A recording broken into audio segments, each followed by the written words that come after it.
তিনি যখন রোদের মাঝে খোলা আকাশের নিচে হাঁটতেন, সাহাবারা তাকিয়ে দেখতেন আমরা ভীত সন্ত্রস্ত, আমরা এই রোদের মাঝে বাইরে যেতে চাই না, যেখানে ধান দিলে ক্ষয় হয়ে যাবে, চাল দিলে মুড়ি হয়ে যাবে।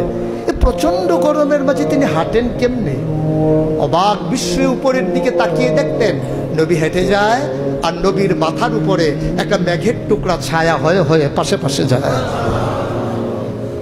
এবড়ো থেবড়ো পাথরগুলোর উপর দিয়ে আমার নবী যখন হাঁটতেন, পাথরের কোনা বের হওয়া পাথরে সবাই হাঁটতে ভয় পেতেন, অথচ নবী সেই এবড়ো থেবড়ো পাথরের উপর দিয়ে হেঁটে যেতেন। তারা চিন্তা করতেন নবীর কদমের নিচে এই শক্ত পাথর পড়লে উনি কি ব্যথা পান না?